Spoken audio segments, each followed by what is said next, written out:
I know what you're thinking. Another heartbreak story? Why bother listening, right? But wait. What keeps you hooked isn't the betrayal. It's how I rose, how I kept walking, and how I made the man who betrayed me lower his head in regret. My name is Olivia Hartley. I'm 38, and on the day of my mother's funeral, the most extraordinary woman I've ever known, I didn't just show up to say goodbye. I came to face the past, to confront the sister who stole my millionaire fiancé and started living a life that was supposed to be mine. For 6 years, I stayed silent. For 6 years, I vanished from social media, skipped family gatherings, and erased myself from their world. They thought I had crumbled, but they have no idea what those years turned me into. And now, as Rachel, my sister, walks into the funeral hand in hand with Benjamin, wearing that smug smile and flaunting my old engagement ring like a prize, she has no clue that I'm married. And my husband? He's the one man Benjamin swore he'd never face again. The man who cost him an entire empire. A fatal blow, and this time, I didn't even have to lift a finger. You think you've been through real pain? Think there's no way out of the darkness? Then maybe, just maybe, my story will make you think again. Because what I lost taught me how to find myself. And I realized that sometimes what feels like the end is actually the most beautiful beginning. Don't go anywhere. In just a few minutes, you'll understand why the people who hurt you will end up fearing you the most. Are you ready? Because my story has already begun. I know you're still here, and that might be the best thing you've done for yourself today. Because this story isn't just about me. It could be about you, or someone you love who's hurting right now. This isn't just another tale of heartbreak. It's a lesson in rebirth, in rising from the depths of pain and slowly rebuilding trust, not in others, but in yourself. Have you ever believed someone was the one? And then one day, they walked away with someone from your own family? It feels like the whole world crashes down, doesn't it? I've been there. I've sat on the floor in the dark, not eating, not sleeping, not believing in anything but the pain I was drowning in. But then I started looking back, not to hold on, but to understand something. What gets taken from you isn't always what's best for you. And sometimes, loss is just life's way of opening a bigger door. Do you believe in fairness? Not the wrongdoers always get punished kind, but the kind where people who live with honesty and heart eventually get what they truly deserve? I do. Because I've lived long enough to see it happen. But I also know this. Fairness doesn't show up when you wait for it. It shows up when you lift your head, move forward, and leave the past behind. Rachel once thought she won. She got the guy, the spotlight, the dream life. But what she didn't know is that sometimes what looks like a dream is just a trap wrapped in glitter. And while she lived inside that illusion, I lived for real. And I found real happiness. In the next part, I'll tell you about the day I uncovered the truth and how everything collapsed in seconds. But that was also the day I started over from scratch in a way no one ever thought I could. So, if you've ever fallen apart, don't click away. Because somewhere in this story you just might find a piece of yourself. And maybe, just maybe, this will be the first time in a long while you feel a little hope again. My mother, Marilyn Hartley, wasn't perfect, but to me, she was the world. She wasn't just my mom. She was my best friend, my quiet teacher, the one who showed me how to become a strong woman. In a small white house in the suburbs of Seattle, she raised 2 daughters with all the love and patience one heart could hold. Early mornings making buttered toast for me to take to school, late nights waiting up just to ask, "Was your day okay, sweetheart?" And those tight, grounding hugs when life broke me down. She did it all without ever asking for anything in return. When I moved out to live on my own and work downtown, she was still my anchor. We called each other almost every day. She always asked how I was, listened fully, gave advice without ever forcing it. To me, she was light, gentle, steady, always there. And then, one day, that light started to fade.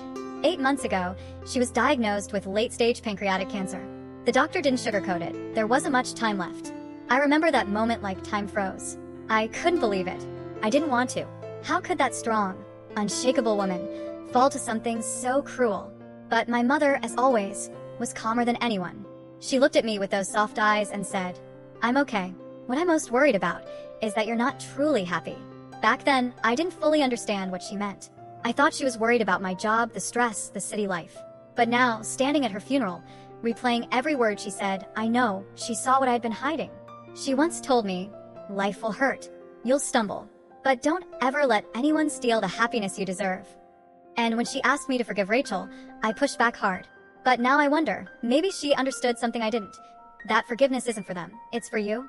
In her final days, I often sat by her bed, holding her hand, sharing stories about life. We didn't talk about Rachel or Benjamin.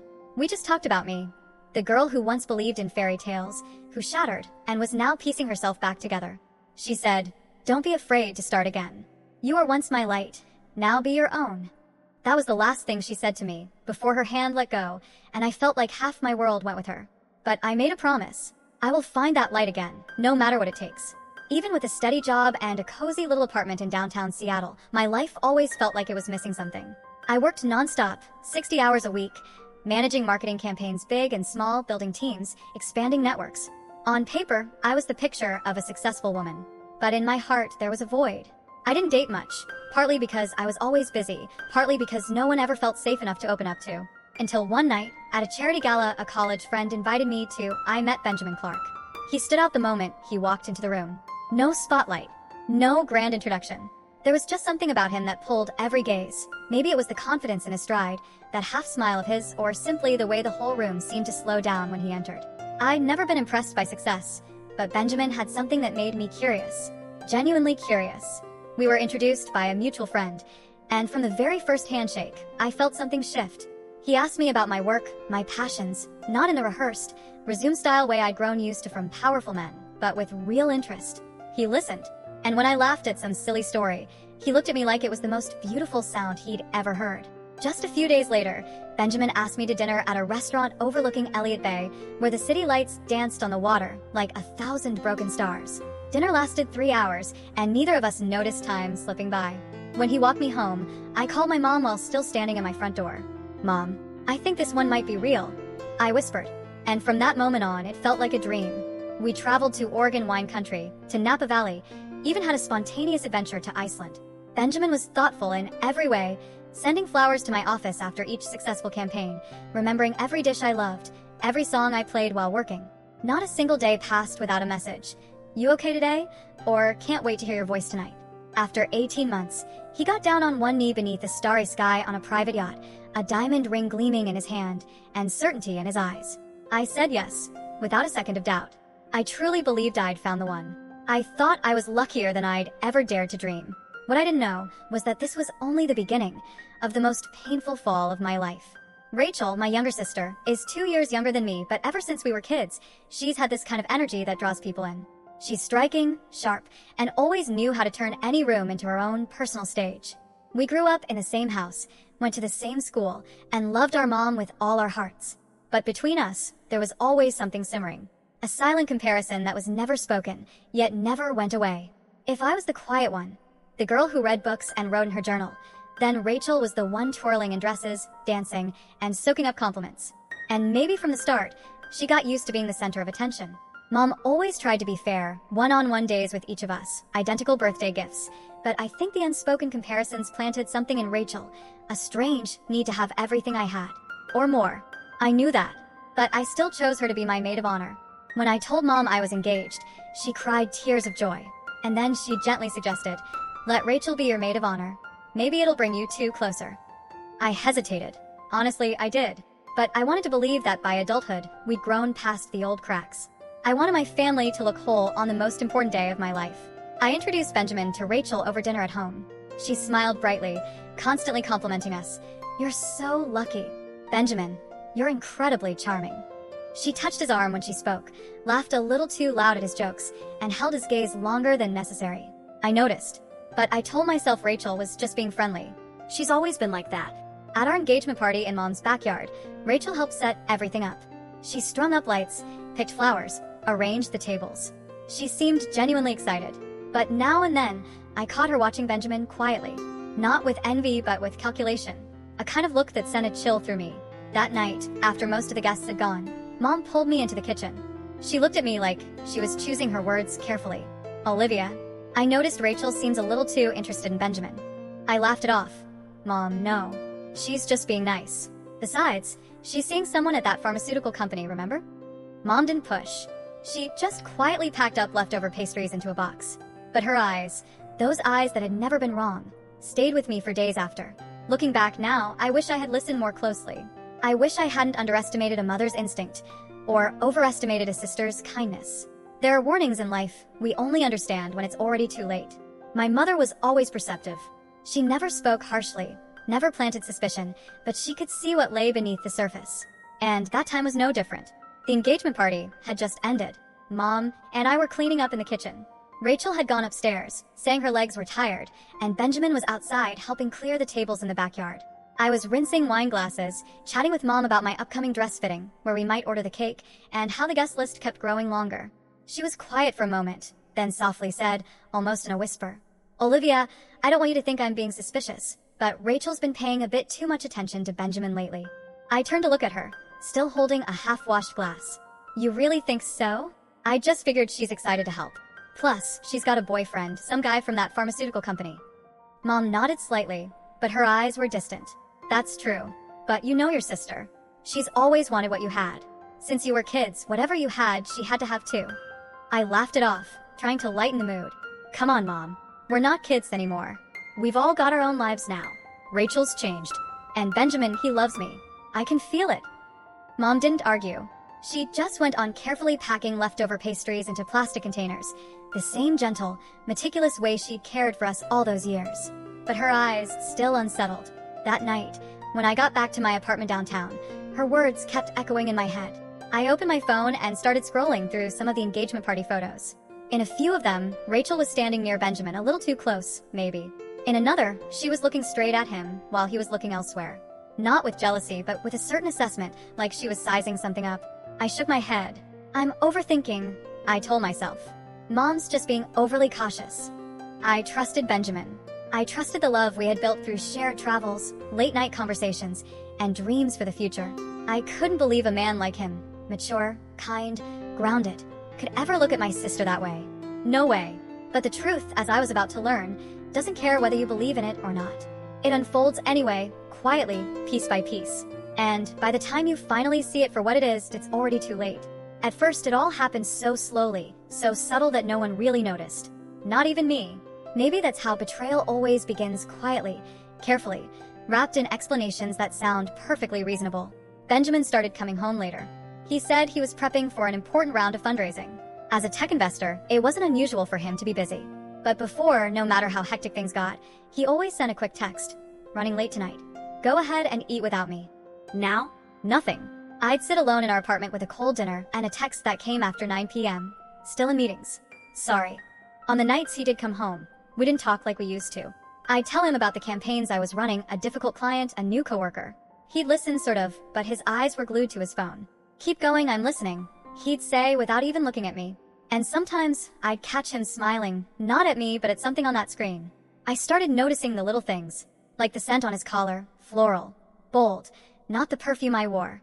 When I asked, he answered casually, "Probably from Rebecca at the meeting." She hugged me, bit much, honestly. I gave a weak laugh. I'd never heard of anyone named Rebecca at his firm. Then one day, while folding laundry, I found a small slip of paper in the pocket of his blazer, a printed order form for a wedding cake, with handwritten notes in the margins. But the handwriting wasn't mine. Add hazelnut filling for him, skip the buttercream. That exact phrase Benjamin had told me that once. But why was someone else writing it down? I brought it up to him. He didn't even flinch. "Rachel went to the bakery with Mom, remember? You couldn't make it that day." He said it like it made total sense. And I nodded, even though something in me started to ache. Why would Rachel know Benjamin hated buttercream? Why would they talk enough for her to remember his preferences? The doubt in me kept growing, but I didn't want to look it in the eye. Part of me was scared that if the worst was really happening, I wouldn't survive it. Another part held on to hope that maybe I was just overthinking, that this was normal stress before a big wedding. Everyone gets tense, right? That's what I kept telling myself just to be able to sleep at night. But trust, once fractured, never returns to its original form. And me, no matter how hard I tried, I couldn't ignore the truth that was becoming impossible to deny. Benjamin was no longer the man who got down on one knee that starry night and asked me to spend forever with him. Everything truly unraveled the moment I found that earring. That afternoon, I was tidying up Benjamin's car before a small gathering at his friend's house. He had left early for work, left the keys behind, and texted me asking if I could get the car washed if I had time, because it was looking a bit messy. I agreed. Just a small favor. I'd done countless little things like that for him, out of love, out of habit, and maybe because I was trying to hold on to something familiar in days when everything else felt like it was shifting. I bent down between the narrow gap between the passenger seat and the center console, and that's when I saw it. A silver earring, thin and delicate, with a tiny sapphire stone. I recognized it immediately.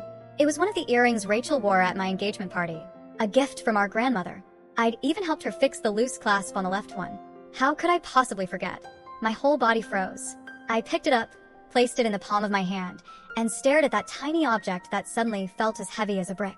My mind screamed, "Don't jump to conclusions." But my heart was pounding like it might explode. That night, I handed Benjamin the earring. "Do you know what this is?" I asked, trying to keep my voice steady. He glanced at it, then replied almost too smoothly, like he already had the answer rehearsed. "Oh, it's Rachel's. She must have dropped it when I took her to get flowers last week. Remember? Her car broke down." My chest tightened. "You never mentioned that to me." "I thought I did. Or maybe I forgot. It wasn't a big deal." I nodded slightly. His voice was calm, his eyes steady. But what scared me most wasn't what he said. It was the feeling that everything had been planned. Like he and Rachel had scripted this. Every line, every expression. That night, I couldn't sleep. I tossed and turned, then finally got up and walked into the living room. But as I turned back to grab my phone from the nightstand, I saw it. The bed was empty. Benjamin wasn't there. Then I heard a whisper coming from the guest room, his voice. "No, we can't. She'll hear." "Yeah, I know, just a little longer.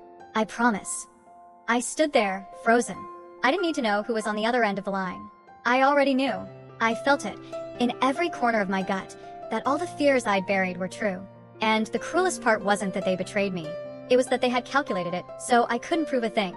They made me question myself. Made me feel like I was the jealous one, like a paranoid fiancé with a bad case of wedding nerves. But that earring, it didn't lie. And I wasn't going to stay silent anymore. After that night, I no longer lived like a bride-to-be. I lived like someone searching for the truth, and terrified of actually finding it. I started noticing every little thing. Words, gestures, expressions. Every time Benjamin smiled, I wondered, is he thinking of me or replaying Rachel's last message? And every time he said, "I love you," I had to pause, just for a second, to decide if I still believed him. But the defining moment came on what seemed like an ordinary day. I decided to bring Benjamin lunch, his favorite sandwich from the deli near my office. Just something small, maybe to test myself. Part of me still wanted to believe he was just overwhelmed, busy. That love was still there. I walked into his office building, the one I'd been to so many times before, where the receptionist used to greet me with a warm, familiar smile. Today was no different, at first. But when I stepped up to the desk, Margot, Benjamin's assistant, froze. She stood up quickly, smile tight and uneasy. "Olivia, didn't expect you today. I brought lunch for Benjamin. Mind if I head back? He's in an important meeting." He asked not to be disturbed. Her words dissolved into the rising tension inside me. I gave a polite smile, but kept walking, straight toward his office. No one would stop me today. I opened the door. Time stopped. Benjamin was leaning against his desk. Rachel was pressed against him, his arms wrapped around her waist, her hands looped around his neck, and they were kissing. Not a rushed, panicked kiss. Not a mistake. A kiss that was too easy, too familiar. The kind of kiss you share when it's not the first time. The door clicked shut behind me, softly, but just loud enough to break the spell. They turned. Rachel froze. Benjamin adjusted his tie. "Olivia, don't lie." I cut in, my voice hoarse. "How long?" Silence. "How long?" Rachel answered, her lips still tinted with lipstick. "Since the engagement party." I nodded. "So while I was ordering cakes, picking flowers, writing vows, you two were dismantling everything I believed in." Benjamin stepped forward, like he wanted to explain. "I never meant for it to end up like this." "When were you planning to tell me? On our honeymoon? Right before the vows?" I didn't cry. I just felt hollow. I clenched the lunch bag in my hand, then let it fall to the floor. "You don't deserve my love," I said quietly, turning away from the room where two traitors now stood frozen like statues. I didn't run. I walked, head held high, moving like someone completely shattered, but who would never be buried. When the office door closed behind me, I knew there was nothing left to hold on to. I came back to the apartment, a place once filled with hope, where I'd pinned our wedding invitation designs to the fridge as a daily reminder of the future. But that night, I collapsed in the bathroom, still in my work clothes, hugging a pillow soaked in tears, my body shaking like it had been drained of everything. I tried calling Mom, the one who always had the answers, but she couldn't pick up anymore. The next person I thought of was Dad. I don't know what to do. I sobbed over the phone. "I can't breathe." An hour later, he was at my door. He didn't say much. He didn't have to. He just walked in, wrapped his arms around me, and let me fall apart against his shoulder like a child. For the first time in years, I didn't pretend to be strong. I let go. Completely. In the days that followed, I called every vendor, the bakery, the photography studio, the venue, to cancel everything. Every time I pressed call, it felt like another cut. But I did it. I needed to clean house. Not just outside, but inside too. I returned the engagement ring. Not in person. I left it at the front desk of Benjamin's building. I couldn't take one more conversation. Every word from him now felt like poison. A week later, I started therapy with a woman named Julia, who had calm eyes and a voice that never rushed. I told her everything. The wedding dress I once held so delicately, the earring that betrayed me, the kiss that sliced through my soul. Julia didn't interrupt, didn't probe. She just listened. And then she said, "Olivia, you've lost a lot. But the most valuable thing you still have is yourself. And only you can decide whether this is an ending or a beginning." Her words hit something deep in me. I quit my job. Not because I couldn't do it anymore, but because I couldn't keep living in a city that was soaked in memory, where every street corner, every deli, every train platform echoed with traces of Benjamin and the dreams I once believed in. I needed new space, a place where no one knew me as the girl who got left before the wedding. When the Denver branch of my company announced they were hiring a new marketing director, I applied. 2 weeks later, I got the call. "We were really impressed with your resume and interview, Olivia. We'd love to offer you the position." I sat quietly in my apartment, phone in hand, golden afternoon sunlight streaming through the window, and for the first time in weeks, I smiled. Not because I had forgotten, but because I was finally about to begin again. Denver was never a place I thought I'd end up living. The city is calmer than Seattle, not too loud, but not too dull either. It's like a soft background melody, nothing flashy, nothing dramatic, but just enough to soothe a soul worn thin by too many storms. I moved into a small studio apartment near downtown.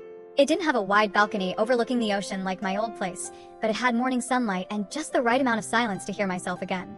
I started over, from work to daily routines, even the way I saw myself. I got to the office earlier, stayed later, had dinner alone more often. On those long, quiet evenings, I taught myself how to read without crying, how to go for walks without drifting into the past. And then I met Ethan Wells. He entered my life, quietly. We met at a tech conference in San Francisco, where I was sent to represent the Denver branch. During the first night's networking dinner, I sat at the last table in the back, planning to eat quickly and head back to my hotel. But the man sitting beside me caught my attention from the start. Not because he was handsome, but because he was quiet. In a room full of chatter and laughter, Ethan simply listened, nodded, and when he spoke, his words were short, thoughtful, and straight to the point. I'm not sure why I was the one to speak first, but I asked him about a point he had just made. And from there, we started talking, not the typical networking kind of talking, but real conversation. Ethan told me he used to work at a tech startup in Seattle, but after a messy split, both personally and professionally, he shifted to independent investing. "I lost almost everything," he said, looking directly at me. "But I realized sometimes losing everything is just life putting you back where you belong." That line hit something in me. We exchanged business cards. I didn't expect anything more. But the next morning, I got an email from him. "Still thinking about our conversation last night. If you're free, I'd love to continue it. This time over coffee, not wine." Since then, we kept in touch. No pressure. No flirting. Just quiet coffees during lunch breaks, occasional emails checking in on how my campaigns were going. Ethan never asked about my past, but I could sense he knew I carried cracks inside me. And the most beautiful thing about Ethan was he never tried to fix them. He was just there, like sunlight through a window. Never forceful, never rushed, but warm enough to reach me. I don't know if it's love, but I know this. I've started to feel peace again. My mother's funeral took place on a gray, windless morning, like even the sky knew how to mourn. I sat beside my father in the front row, my eyes fixed on her portrait placed next to the casket. In the photo, she wore that gentle smile, as if she were looking right at me, whispering, "Stay strong, my girl." That was when I heard the soft murmur at the back of the room. I didn't need to turn around to know who had just arrived. A familiar scent hung in the air, Rachel's perfume, always too bold, as if even her fragrance needed to make an entrance. When I finally turned my head, there they were, Rachel and Benjamin. Rachel wore a fitted black dress with a deep V-neck line, trimmed with delicate lace. Just tasteful enough to be called funeral appropriate, yet loud enough to outshine everyone else in the room. On her hand, the diamond ring I once wore, now glinted under the light, bright and cruel. Benjamin stood beside her, his arm looped through his wife's. He no longer had that rugged charm, but still carried enough poise to make his presence quietly disruptive. They paused to greet a few people, shook hands, smiled politely. Like this was some formal reception, not the final farewell to my mother. As they approached the front row, Rachel leaned in to hug my father. He stiffened, responding with a brief, obligatory pat. Benjamin offered his hand. My father simply nodded. Then Rachel turned to me. "Olivia," she said softly but clearly. "It's been a long time." I looked at her for a second, then nodded. That was all I could manage. I couldn't pretend, not today. Benjamin said nothing. He gave a respectful nod. My deepest condolences. I didn't reply, but I noticed Rachel's hand resting gently on her handbag, positioned just right to let that ring catch the light in my direct line of sight. Zachary, my husband, was speaking to the funeral coordinator a few steps away. Rachel glanced toward him, her brow tightening just slightly, before looking back at me, lips pressed, like she was about to say something else. "Could we maybe speak in private after the service?" she asked in a near whisper. I looked her straight in the eyes. "Fine, but not here." Rachel nodded, her face softening slightly, or more accurately. She seemed to think she was still in control. I turned back to my seat, saying nothing more. She thought she was still the one walking in with the upper hand. Still believed I wasn't strong enough to face her. But what Rachel didn't know was that this time, I wasn't alone. We stepped away from the front row after the funeral coordinator made the final announcement. Rachel led me into a small room behind the chapel, meant for those who needed a quiet space. The door shut behind us. The air stood still. She adjusted her dress, took a deep breath, and gave me a smile I knew all too well. Polite, confident, calculated. "I know this isn't the best time for personal talk," Rachel began, "but I just wanted you to know I'm doing really well." I didn't respond. She went on. "Benjamin and I just bought a vacation home in Aspen. 8 bedrooms, mountain views. Last month, he was invited to consult for an investment firm in New York. Everything's falling into place." I nodded slightly. Not because I cared, because I wanted her to say it all. "And you?" Rachel asked, trying to sound composed, though I caught the flicker of curiosity in her eyes. "I heard you got married?" I smiled. "Yes. 2 years now." She blinked. "Oh, I didn't think you would." She hesitated, then continued. "So, who's your husband?" I opened the door. Ethan was standing right outside, like he knew exactly when to appear. "Sweetheart, could you come meet my sister for a moment?" I said. Ethan stepped in, calm, composed. His eyes scanned Rachel, then landed on Benjamin, who had just entered the room. And in that instant, I saw Benjamin freeze. "Wells," he blurted. Ethan offered a small smile. "Clark." I turned to Rachel. She stood frozen. "Your husband is Ethan Wells?" she whispered, clearly trying to process it. Benjamin stepped back half a stride, regaining his posture. I didn't know the two of you. Met at a conference 3 years ago," Ethan said calmly. She didn't know who I was. And I didn't care who she used to be engaged to. I looked Benjamin straight in the eyes. "Funny, isn't it?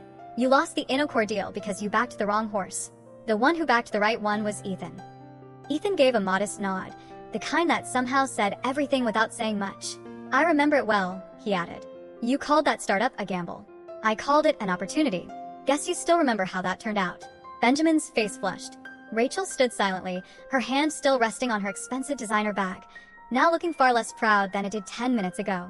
"I'm afraid I'm quite busy these days," Ethan said smoothly. "If you'd like to talk business, investments, partnerships, reach out to my assistant. She knows how to filter out what's worth listening to." I took Ethan's hand. "We should get back to Dad." And as I walked past Rachel and Benjamin, I didn't feel anger. I felt light.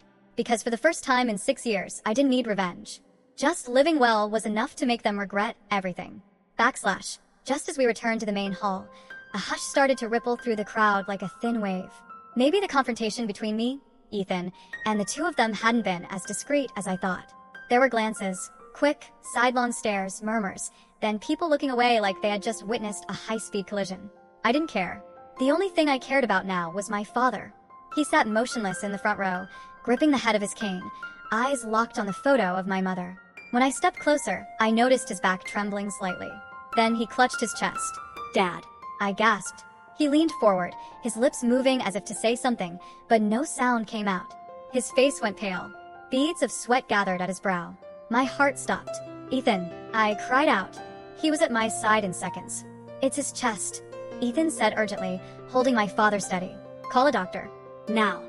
Thankfully, among the guests was an old family friend, a retired physician. He rushed over, checked his pulse, took a quick reading, and told us to move Dad to the quiet room in the back. The room was soft and dimly lit, calmer than anywhere else that day. I sat beside him, holding his hand tight. His breathing was weak, but steady. His eyes were closed, but I knew he could hear me. "Dad, I'm sorry," I whispered. "This day was supposed to be about Mom. It wasn't supposed to fall apart like this." Ethan stood behind me, placing a hand on my shoulder, offering comfort without words. The doctor murmured, "It's likely emotional strain. Not a heart attack, but we need to keep an eye on him." Rachel stepped in just then. And for the first time in years, I saw something real on her face. Not performance. Not pride. Just fear. "Is he okay?" she asked, her voice barely holding, eyes rimmed red. I nodded, not trusting myself to speak. The weight in me was too heavy for another conversation. Not now. So we sat there, the three of us, and the man who once held everything together. Each of us carried our own kind of grief. But in that moment, we were all silent. The service was paused for a few minutes to give Dad time to rest. And when he finally opened his eyes and looked at me, then at Rachel, there was something in his gaze, a quiet plea. A father's unspoken wish. That after everything, his children wouldn't be the ones to break the family any further.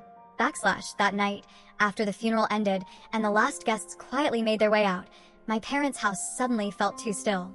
No more condolences, no more flowers, no more candlelight. Just me, my father resting in the other room, and the heavy silence of a home that had just lost its heartbeat. I walked into Mom's bedroom, the room where she spent her final days with a kind of quiet grace, as if she had come to terms with everything, except leaving while we were still so divided.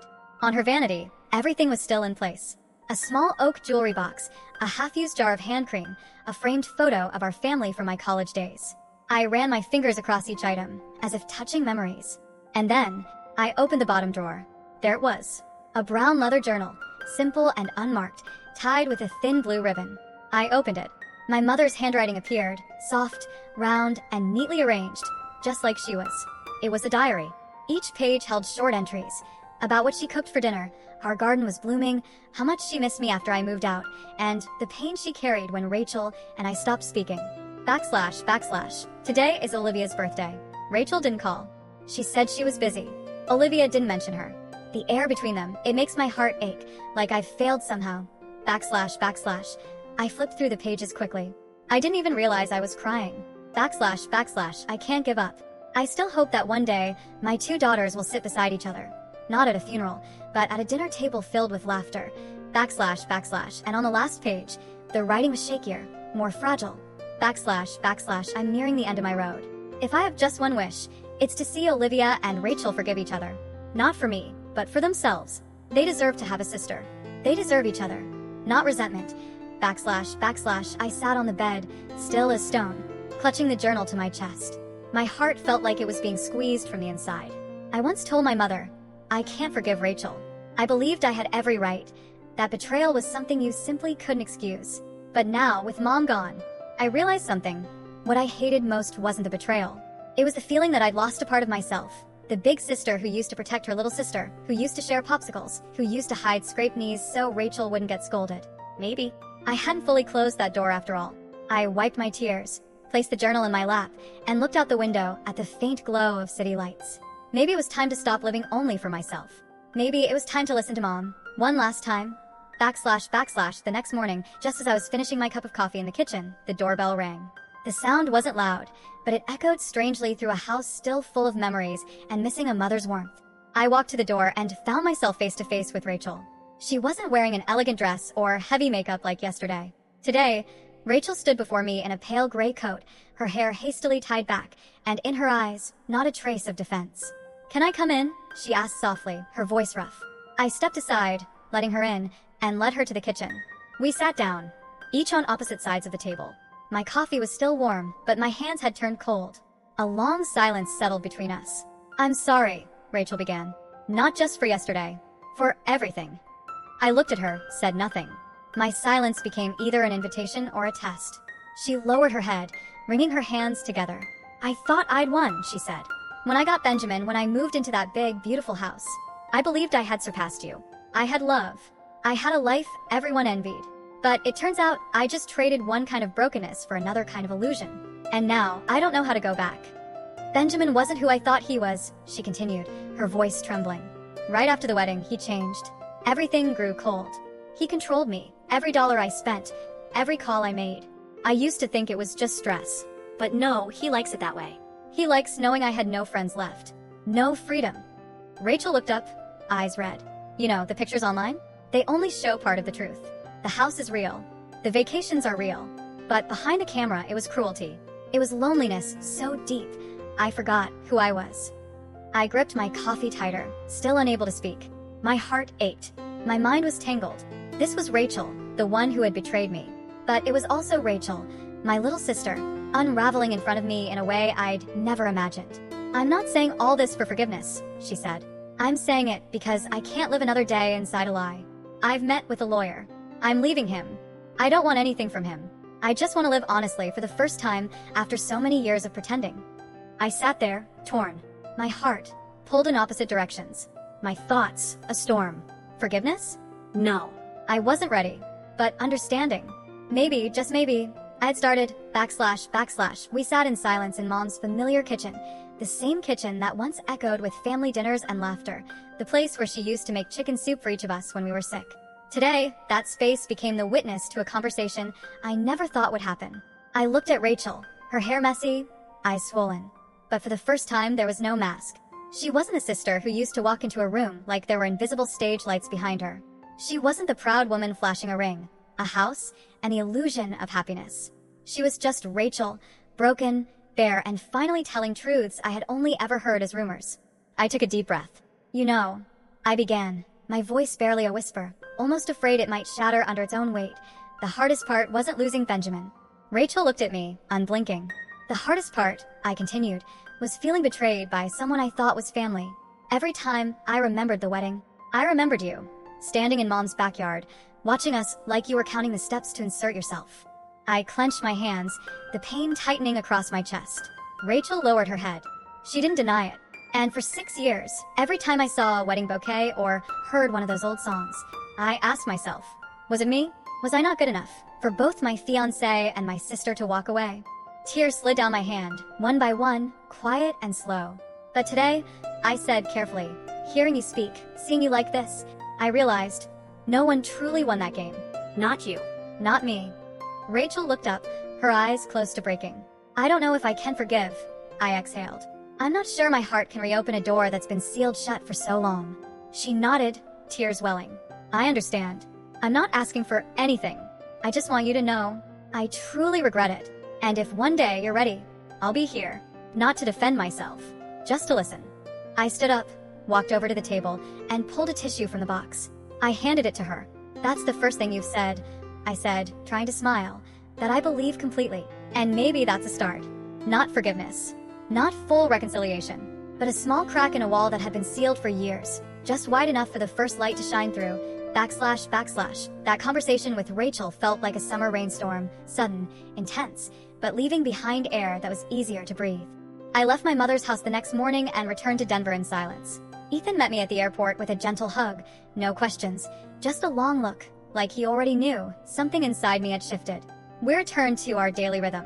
Mornings with coffee made for each other, quiet evenings reading or watching a movie, weekends spent walking in the park or cooking at home. Everything felt calmer after the trip to Boston. But inside me, there was still a space that had never fully been filled. We'd been trying to have a baby for nearly 2 years. Pregnancy tests, clinic visits, fragile hope followed by free-falling disappointment. I used to think, if I had to hear a doctor say the results aren't what we hoped for one more time, I might not get back up. But Ethan, he never once blamed me. Never once complained. Just held me tight and said the same words every time. "We have each other, and that's already more than enough." So when I felt more tired than usual one Tuesday morning, I chalked it up to post-vacation stress. But the fatigue lingered, and something strange stirred inside me. A quiet instinct I couldn't explain. I bought a test. Left it on the bathroom counter, like all the others before. 2 lines. I blinked. My heart raced until I could barely breathe.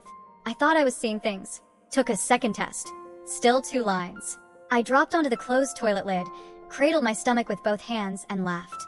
The kind of laugh I couldn't hold back. Buried in it were tears. I didn't know if they were from joy, from shock, or from the weight of how long I'd been afraid to hope. That night, I placed the test inside a small box, tied it with a ribbon, and set it on Ethan's dinner plate. When he sat down and opened it, his eyes filled instantly, wet and wide with disbelief. "Is this real?" he whispered, barely audible. I nodded. "We're going to have a baby, Ethan." He stood up in a rush, pulled me into his arms, and buried his face in my neck, like he was holding onto a miracle. And in that moment, I knew somewhere my mother was smiling. She once told me, after a storm, it's not always just a rainbow. Sometimes it's a whole new life. // I didn't plan on telling Rachel right away. Not because I was hiding it, but because I wasn't ready.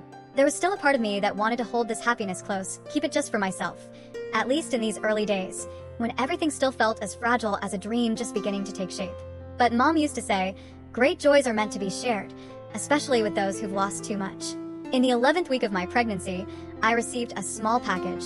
Inside was a handwritten card, in a familiar slanted, slightly rushed handwriting. No elaborate words, just one line. I still read Mom's journal every week.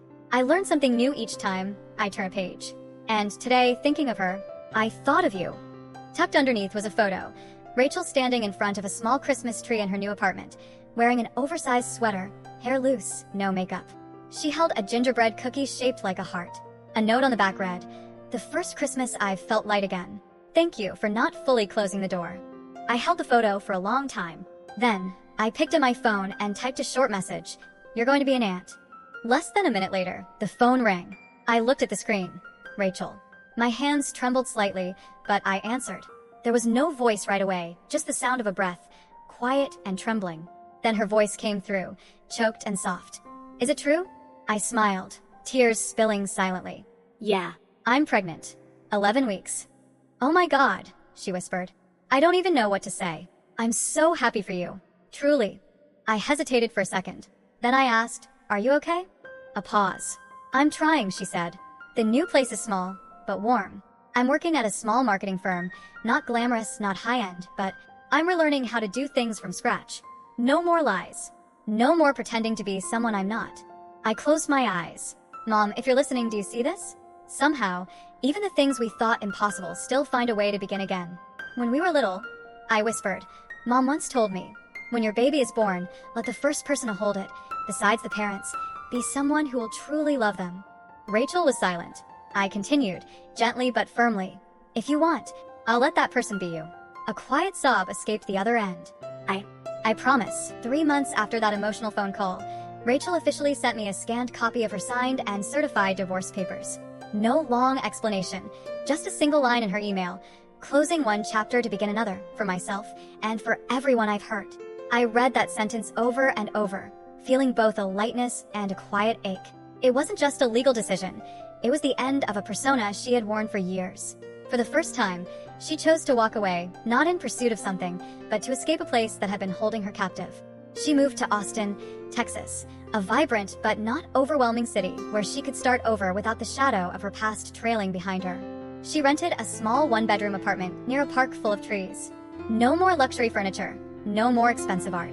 Just morning sunlight slipping through the curtains, and a Rachel who was learning to live honestly. She found a job at a local marketing firm, not in a leadership role, just an event coordinator. But I had never seen her emails sound so bright. For the first time, I feel like work isn't about proving anything to anyone. It's about remembering I still matter, one day at a time.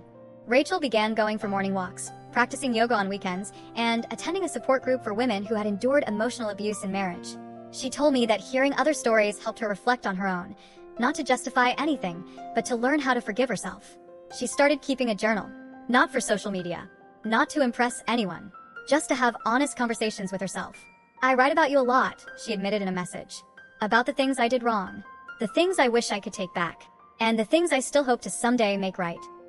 I didn't respond right away. I wanted to give her space, to grow into herself without needing constant reassurance. But deep down, I knew Rachel was doing something I never believed she had the courage to do. Not leaving her marriage, but facing herself, without denial, without blame, without filters. One evening, I received a small package from Austin.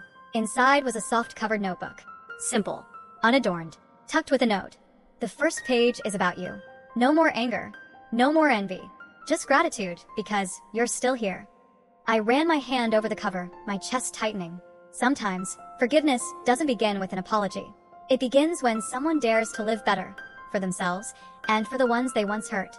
That Christmas came slower than usual, or maybe it was just me learning to slow down. Snow had begun to fall mid-December, blanketing the walkway in front of our home in Denver. In the living room, the small tree Ethan and I had decorated stood quietly beneath the soft glow of warm yellow lights. On the mantle, holiday cards from friends and colleagues were neatly arranged, each one a little note of warmth. And this year, there was one card that made me pause before opening. In the bottom corner of the envelope, in handwriting I knew by heart, Rachel Hartley, Austin, Texas. I rested my fingers on the seal, hesitated for a breath. Then I carefully opened it. Inside was a handmade card, Simple, unpolished. No glitter. No shiny designs. Just a drawing of a kitchen with 2 coffee mugs side by side, steam rising gently into the air. Beneath it, in Rachel's handwriting, "This Christmas, I don't wish for much. I just hope to sit beside you again. One morning, 1 cup of coffee, and no need to speak if you're not ready. Just for you to know, I'm always waiting on the other side of forgiveness." I froze, unsure if it was from emotion, or just that strange stillness you feel when something inside you softens without warning. No tension. No walls. Just honesty, seeping through every word. That same day, Ethan and I were writing holiday cards for friends. I picked up a blank white one from the pile. And for the first time in years, my hand didn't tremble as I wrote my sister's name. Rachel. I didn't put up many lights this year, but I did hang up the ornament Mom always loved, the snow globe we used to fight over. It's still intact, just a little chipped, kind of like us. No longer perfect, but still here. I slipped the card into an envelope, wrote her Austin address in the soft script Ethan always said looked like a storyteller's handwriting, and dropped it in the mailbox as the snow began falling harder. A few days later, Rachel sent me a photo. It was her little Christmas tree in the corner of her apartment. And beneath it, the same snow globe, identical to mine, only with a different ribbon color. Under the photo, one line, "I've kept it since that year. I haven't had the courage to hang it for 6 Christmases. But this year, I thought it was time."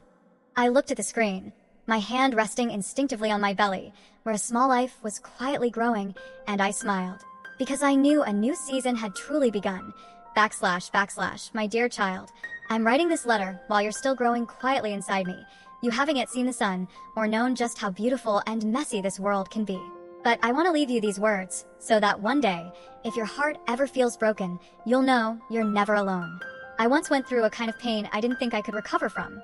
I loved someone, trusted them with everything I had, only to wake up one morning and realize that what I had protected for so long was just an illusion. And the worst part wasn't the betrayal itself. It was being betrayed by those I once called family. I was shattered. There were days I believed life was nothing more than a long string of losses. But I was wrong. Because the greatest miracle, my love, isn't about how many times we fall. It's about whether we dare to rise, trembling, slowly, but still rising. My life has never been a straight line.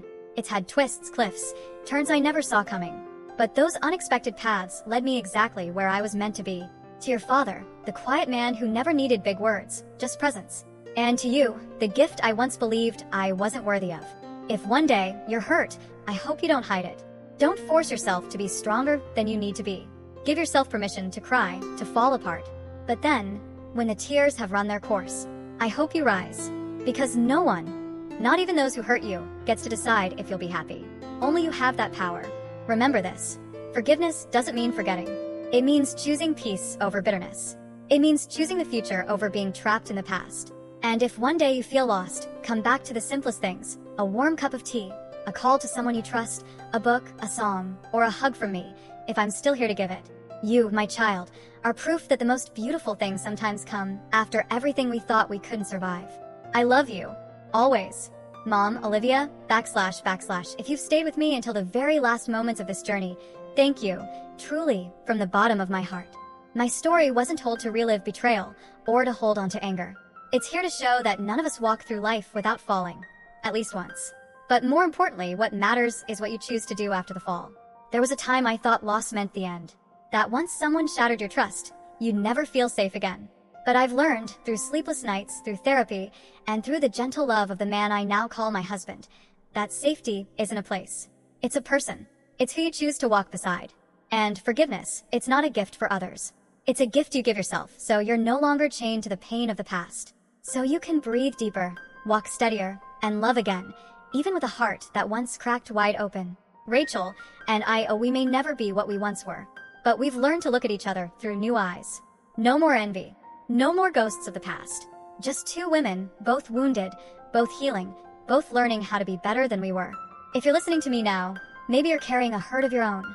Maybe you've been misunderstood, abandoned, betrayed. Maybe you trusted someone once, and now you don't know if you can trust again. Please remember this. Your feelings are valid, and you have every right to feel pain. But you also have every right to heal. Believe me when I say, there is light at the end of the road.